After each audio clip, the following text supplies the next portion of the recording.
श्रीमद् भगवत गीता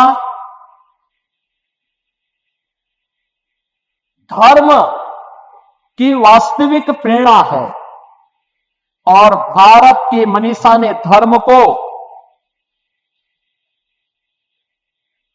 कर्तव्य के साथ जोड़ करके देखा है।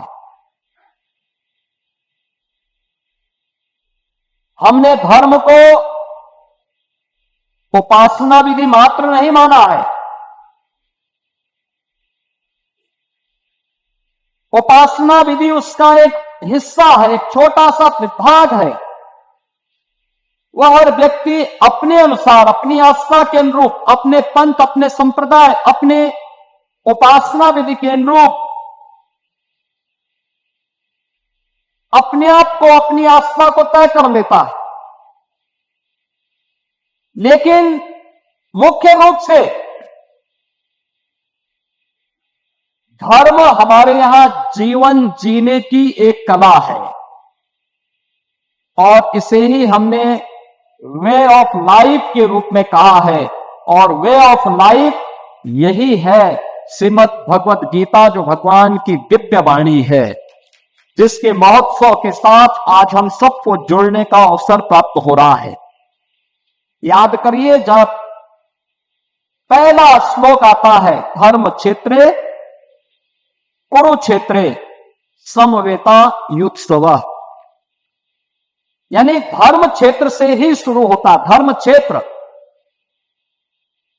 दुनिया के अंदर कहीं नहीं होता होगा जहां युद्ध का मैदान धर्म क्षेत्र के रूप में जाना जा रहा हो। लेकिन हमारे यहां हर कर्तव्य को हमने पवित्र भाव के साथ माना है। अच्छा करेंगे पुण्य के भागीदार बनेंगे, गलत करेंगे पाप का भागीदार बनेंगे। और ये मान करके जब हर सनातन धर्मावलंबी चलता है तो वह अच्छा करने का प्रयास करता है। भारत ने विश्व मानवता को जो संदेश दिया है प्राचीन काल से ही, उसका वह संदेश भी वही है। आप याद करिए ना, हमने कभी नहीं कहा कि मैं जो कह रहा हूं यही सब कुछ है। हमने कभी ये नहीं कहा कि हमारी उपासना विधि ही सर्वश्रेष्ठ है। हमने सब कुछ होते हुए भी कभी भी अपनी श्रेष्ठता का डंका नहीं पीटा। जो आया उसको शरण दिया है, जिसके ऊपर विपत्ति आई उसके साथ खड़े हो गए, जिसके सामने कोई चुनौती आई उसकी चुनौती का सामना करने के लिए सनातन धर्मावलंबी उसके साथ सहयोग के लिए खड़ा हो गया। अन्याय नहीं होना चाहिए, जियो और जीने दो की प्रेरणा अगर किसी ने दी है तो भारत की भूमि ने दी है। अयम निज परोवेपी गणना लघु चेत साम उतार चरिता नाम, तो सदैव कुटुंबकम की प्रेरणा भारत की धरती ने दिया है, दुनिया ने नहीं दिया है। ये भारत की ही धरती देगी।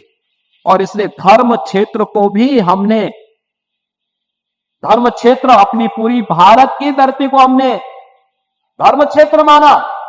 तो इसलिए युद्ध का मैदान भी हमारे लिए धर्म क्षेत्र है, कर्तव्यों से जुड़ा हुआ क्षेत्र है।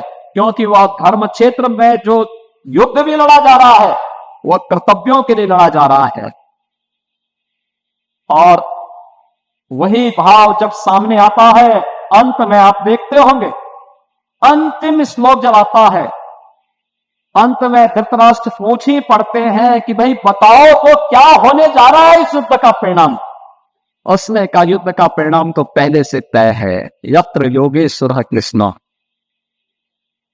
यत्र पार्थो धनुर्धर तत्र श्री विजया भूतिर द्वार नीतिर मतिर ममा, यानी परिणाम तय है और जो हम मानते रहे हैं,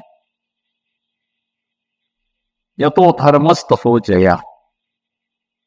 जहां धर्म होगा, जहां कर्तव्य होगा, वही जय होनी है। उसके इतर कुछ नहीं हो सकता, कुछ नहीं हो सकता। किसी को कोई गरुड़ नहीं पालना चाहिए कि अधर्म के मार्ग पर चले और विजय हो जाए। कभी नहीं, कभी नहीं हो सकता। और यह भारत की सनातन धर्म की परंपरा है। ये प्रकृति का टूट नियम है, सदैव से यही हुआ है, यही होता आ रहा है। और इसीलिए हम सबको इस बारे में ध्यान रखना होगा। इसी के लिए भगवान ने कहा, याद करना, आज के समय के लिए मैं वे दो उदाहरण आप सबके सामने जरूर रखना चाहूंगा जो उन्होंने कहा, स्वधर्मे निधनम श्रेय पर धर्मो भयावह।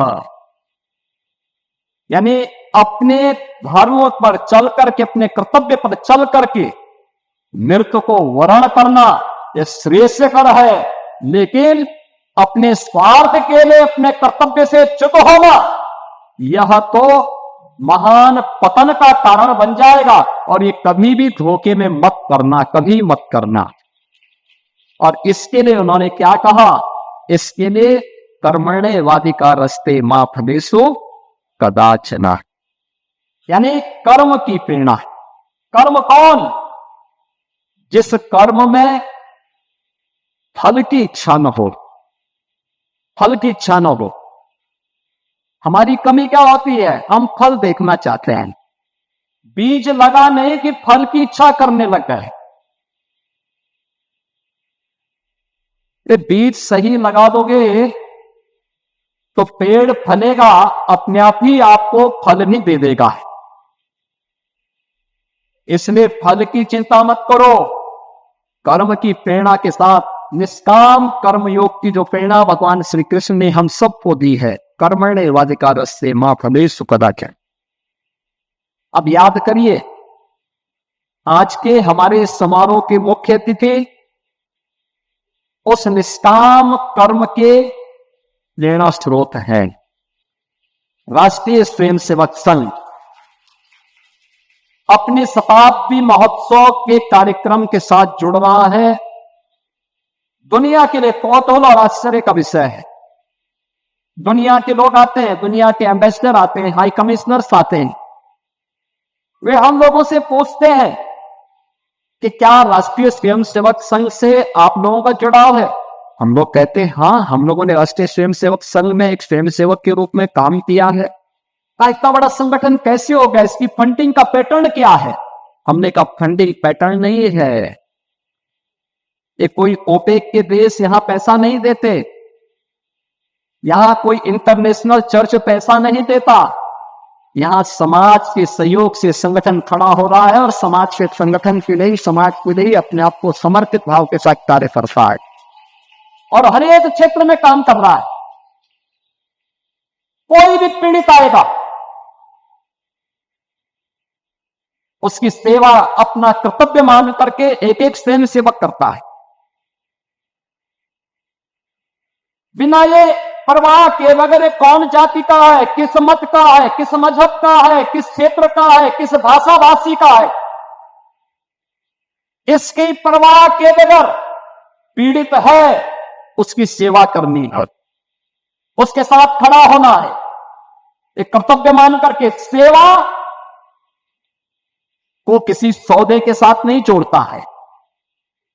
याद करना, राष्ट्रीय स्वयंसेवक संघ की यही शिक्षा है कि राष्ट्र प्रथम भाव के साथ राष्ट्र के अंदर हर उस पीड़ित की मदद करना जो भारत को परम वैभव तक ले जाने में सहायक हो सकता हो, सबके साथ खड़ा हो जाना। और यही राष्ट्रीय स्वयंसेवक संघ की प्रेरणा है, जिसने सेवा के साथ पिछले 100 वर्षों में कोई सौदेबाजी नहीं की, लेकिन कुछ लोगों ने दुनिया में भी और भारत में भी सेवा को सौदे का माध्यम बनाया है। वे लोभ से, लालच से, दबाव से भारत की डेमोक्रेसी को बदलने के लिए हर प्रकार के छल छद्म का सहारा लेकर के अपना ताना भी और अपना बाना भी बदल करके भारत की आत्मा पर प्रहार करने का प्रयास कर रहे हैं। और हमें इस बात को ध्यान में रखना होगा। इन स्थितियों में गीता, श्रीमद् भगवत गीता, भगवान की वाणी हम सब के लिए एक नई प्रेरणा बन सकती है। और मैं तो इस बारे में हृदय से अभिनंदन करूंगा वो जसामे ज्ञानानंद जी महाराज का, जिन्होंने जियो गीता को जीवन के प्रत्येक क्षेत्र में इसे बहुत छोटे छोटे उदाहरण के माध्यम से प्रस्तुत करने का प्रयास किया। यह उदाहरण अनेक क्षेत्र में, जीवन के अलग अलग क्षेत्र में एक श्रमिक के लिए गीता का उपदेश क्या है, एक किसान के लिए गीता का उपदेश क्या है और उसकी प्रेरणा क्या है, एक महिला के लिए गीता की प्रेरणा क्या है, एक छात्र के लिए गीता की प्रेरणा क्या है, एक नौजवान के लिए गीता की प्रेरणा क्या है, एक नौकरी पेशा व्यक्ति के लिए गीता की प्रेरणा क्या है, एक चिकित्सक के लिए, एक अधिवक्ता के लिए, एक व्यापारी के लिए, एक योद्धा के लिए, एक सैनिक के लिए गीता की प्रेरणा क्या है।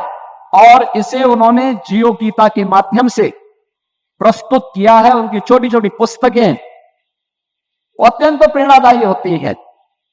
और मैं कहता हूं श्रीमद् भगवत गीता ये केवल जेल के कैदियों के लिए नहीं, बल्कि 140 करोड़ भारतवासियों के लिए यह एक दिव्य मंत्र है, जीवन में सफलता का मार्ग प्रशस्त करने वाले और जीवन जीने की एक कला का मार्ग है। और इसे हर व्यक्ति को अपने जीवन का हिस्सा बनाना चाहिए। इस विश्वास के साथ मैं आज के इस अवसर पर परम श्रद्धेय सरसंघ चालक जी का इस गीता प्रेरणा महोत्सव में हृदय से अभिनंदन करता हूं, उनका स्वागत करता हूं। उनका मार्गदर्शन श्रीमद् भगवत गीता और जियो गीता के इस अभियान को एक नई ऊंचाई प्रदान करेगा। इस विश्वास के साथ आप सभी श्रीमद् भगवत गीता के प्रेमी और श्रद्धालुजनों को मैं इस महोत्सव में भाग लेने के लिए हृदय से धन्यवाद देते हुए आप सबके प्रति भी अपनी मंगल में शुभकामनाएं देता हूं। धन्यवाद। जय हिंद।